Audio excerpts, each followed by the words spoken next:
Hi, I'm James, and in today's video we are taking a look at the Lenovo Flex 3 CB-11IGL05 Chromebook. And we're starting with a Torx T5 bit in our screwdriver. And what we have here is we have 8 screws to remove from the base, and the center front screw, the 9th screw, is retained in the base. So we are going to work around and remove all of these and then undo that center front one first of all. Now in this video we're covering how to replace the screen. I will also look at how to replace the battery since we're in here, and how to replace the screen cable if required as well. This particular system actually has a failure of the LCD cable. However, the process for replacing the screen covers pretty much replacing that cable as well, so this acts as a guide for both. So with the last screw removed, we have this center front screw to undo.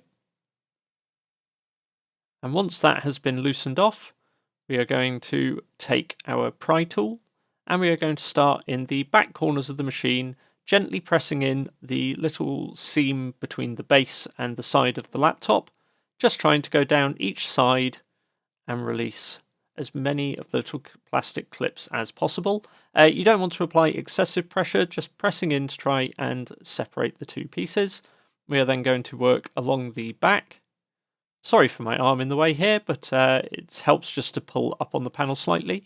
And then with that done, we can pull up and forward to release the back panel.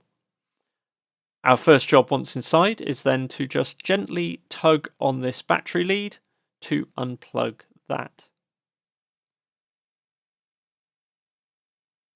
We are then going to just demonstrate how to replace the battery. The battery is held in place with 4 screws. All the screws on this laptop, so the base screws are all identical, and then once inside we are using a Phillips head screwdriver for these battery screws.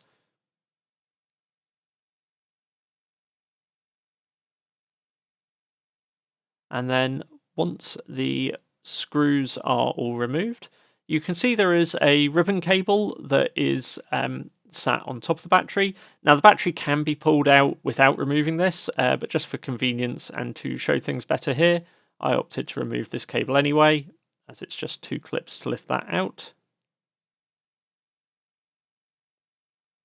And then we can simply lift up the battery to remove it, and to replace, just line it up with the little mounting lugs and screw back down into position.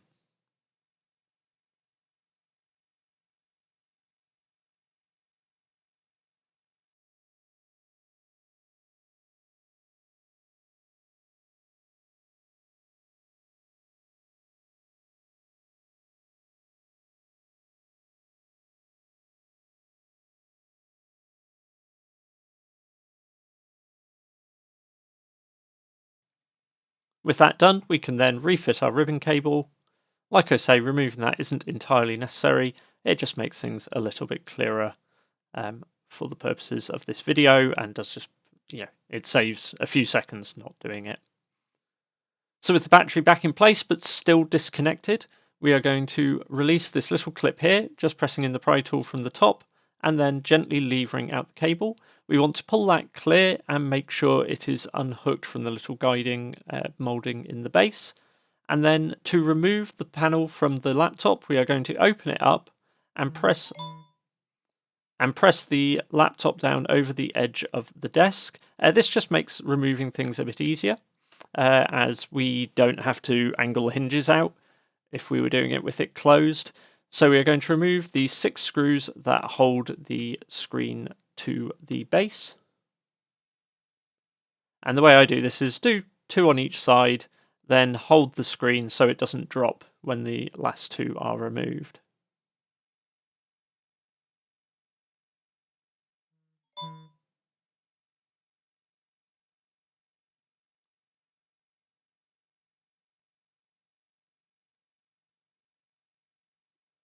So with those removed, we can then lift up the panel and clear from the laptop. We then put our panel on the desk and turn our attention to it. We are again going to take our pry tool, and these bottom 3 covers we want to press in on the little seam for those to release them.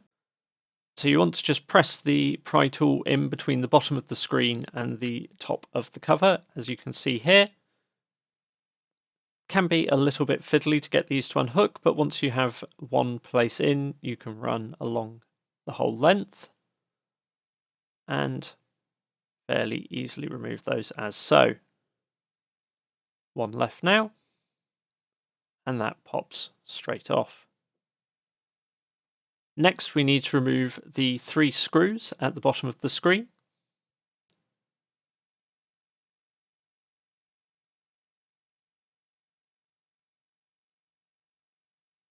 And then once these are removed, we want to just take out the little rubber cover that routes the LCD cable through the hinge. For this, we just put the end of the pry tool in and just ease that out from the hinge. To then remove the screen from the top panel, we actually want to just slide it down towards the bottom of the laptop and then lift it up. Do not pry it out in place, otherwise you'll damage the lid. You need to slide it down first and then lift. And that gives us our panel on the desk, as so. So now looking at the panel, because we're reusing this one and replacing the screen, our first job is actually to get this LCD cable out. This also connects, I believe it is a proximity sensor at the bottom and the webcam. So we're going to start by just peeling up the tape that holds the webcam down. This doesn't need to be pulled all the way off. I thought it was holding it down completely and then realised actually there's adhesive under the web camera. So what you need to do is just gently get your pry tool in under the front of the webcam to get it out from that tape. Now you want to be careful when you're doing this not to put too much force on the camera. Obviously you don't want to snap that, otherwise you'll end up having to replace the whole camera and microphone module as well.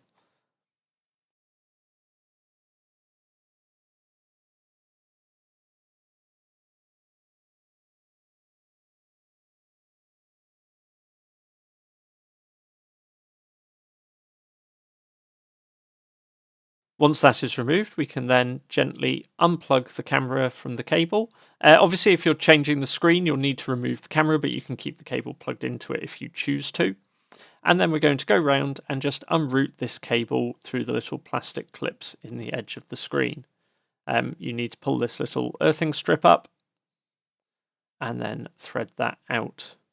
Our next job then is to just lift this little bit of tape and peel back, and then pull down to disconnect the display panel.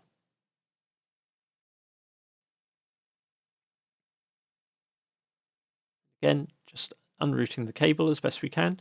Now on my replacement cable, this little sensor at the bottom was actually included with the cable, but if it is not, then you'll need to remove it from your screen and connect it either to your new cable or obviously transfer it to your new screen. It again just simply unplugs as so. However, I didn't need that piece as I have a new cable with that already connected, so put it to one side. And basically we just want to do the reverse of what we did before. So we are going to start with our display cable connector. So slotting that in and pushing down the tape. And then attaching this little sensor to the bottom and routing the cable back through its original route as carefully as possible.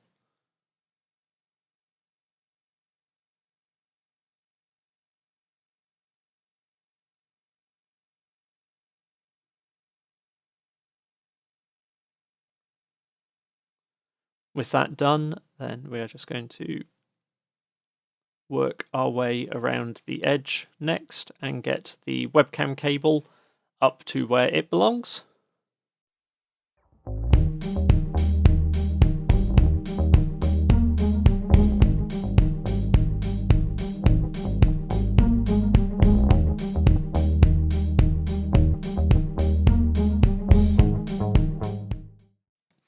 We can then plug back in the webcam. Again, a bit fiddly to show here, but simply plug it in where it was removed from. And then align the two little holes with the two mounting points on the screen.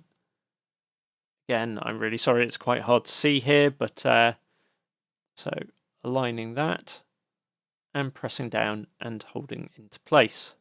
You may find you need to replace the adhesive to hold the camera in, but since this was on the same display, it wasn't a problem.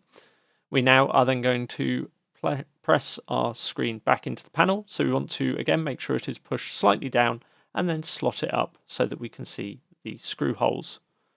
Next, I'm going to push the cable into the hinge and then fit the little piece of rubber to hold it into place.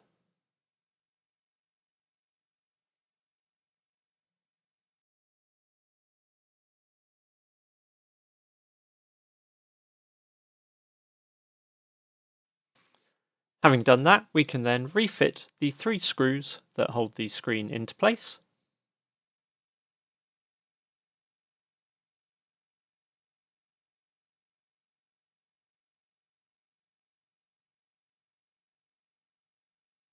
And then the next step you may want to save until after you've tested the screen. You can get these into place once you have refitted the screen to the laptop, but I'm just going to reconnect the 3 little covers. These simply make sure they are rotated the correct way round so that they go onto the bezel, and then press down, engaging the little plastic clips on them.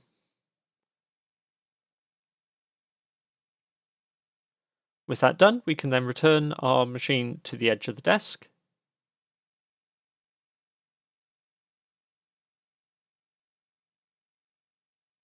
And refit the 6 screws into the base to hold in the hinges.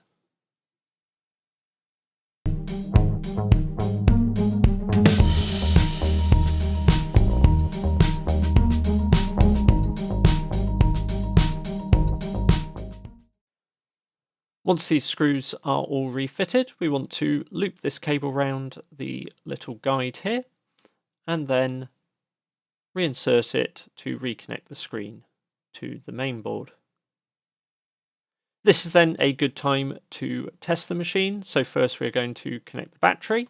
Having disconnected the battery, I found you always have to plug in the charger before the system will work. So with the base still removed, I placed it on its side and powered the system up to check that the screen was now functional.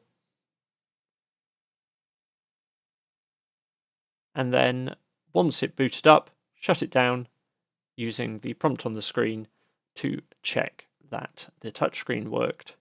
Happy that that was all okay, we can then refit the base, which is a simple case of pressing it down, and then once we have re-engaged all the little plastic clips by pressing on it, we can then screw the base back onto the machine. I hope you found this video useful. Do let me know in the comments if it helped you fix your machine. Hit like if it did, and hit subscribe if you'd like to see more videos as we post them. Thanks for watching.